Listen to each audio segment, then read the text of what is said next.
সংগঠন। যখন তারা ছাত্র ছিল, ছাত্র হয়ে যখন একটা আন্দোলনে আসছে, তাদের সাধারণ শিক্ষার্থীর ব্যানারে আমরা কিন্তু রাজনৈতিক প্রতিটা দলের, আমি বিএনপি বলবো না, আমি বলবো প্রতিটা রাজনৈতিক দলের নেতা কর্মীরা এসে শরিক হয়েছে।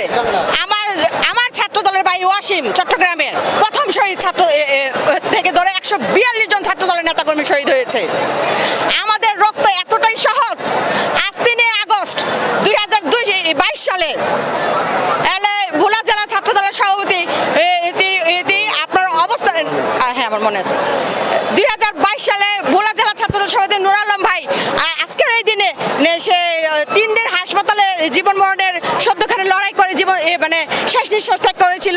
একটা সাধারণত বিএনপির অবস্থান কর্মসূচিতে পার্টি অফিসের সামনে কি নির্মমভাবে তাকে আহত করা হয়েছিল। আমাদের রক্তের দাম নাই, আমাদের যে এই যে এটা তো জাস্ট আজকের দিনের ঘটনা বিদায় আমি আজকে আপনাকে এটা স্মরণ করে দিলাম। এরকম হাজার হাজার নুর আলম, হাজার হাজার গুম খুন হত্যা নির্যাতন নিপীড়ন সহ্য করে আমরা এখানে দাঁড়িয়ে এসেছি।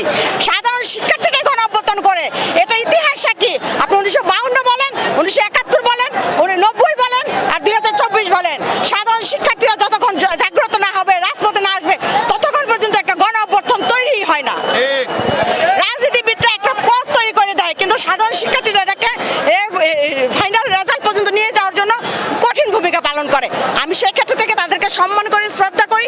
এখন তারা যদি একক এটা মালিকানা দাবি করে, এটা কোন যুক্তিতে তারা দাবি করে আমি জানি না। এনসিপি তো এসে মানে 1 বছর আগে কিন্তু ফেস্টে দেশ থেকে বিতাড়িত হয়েছে, অথচ 3 মাস 3.5 মাস হয়েছে এনসিপির আত্মপ্রকাশ ঘটেছে।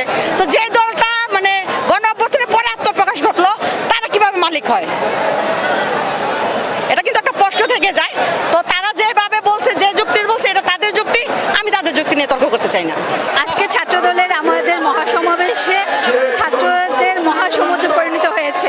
আমাদের এই সমাবেশটা ছিল কেন্দ্রীয় শহীদ মিনারে।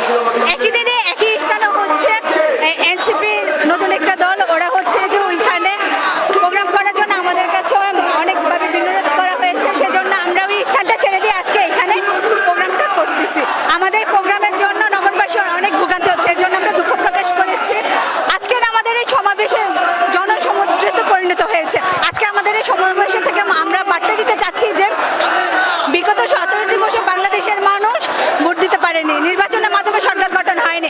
আমরা চাই সুষ্ঠু নির্বাচনের মাধ্যমে ভোট দিয়ে জনগণের মতামতে একজন নির্বাচনের মাধ্যমে সরকার গঠিত করার জন্য। ধন্যবাদ। এনসিপির প্রোগ্রাম নিয়ে কিছু বলবেন নাকি? এরা যে একটা দল গঠন করে, আসলে এনসিপির প্রোগ্রাম নিয়ে আমি কি বলবো, ওটা হচ্ছে নতুন একটা সংগঠন।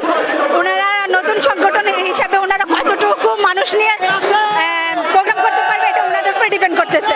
আমরা আমার কথা বলতে পারবো, আমাদের সংগঠন নিয়ে কথা বলবো। আমাদের সংগঠনে এই মুহূর্তে আপনারা দেখবেন 10 লাখের নেতা চাইতে বেশি নেতা কর্মী জনসমুদ্রে পরিণত হয়েছে। জাতীয়তাবাদী আগামী ভবিষ্যৎ পুরোটি বিএনপির হাতে নির্ভর করছে বলে আমরা মনে করছি।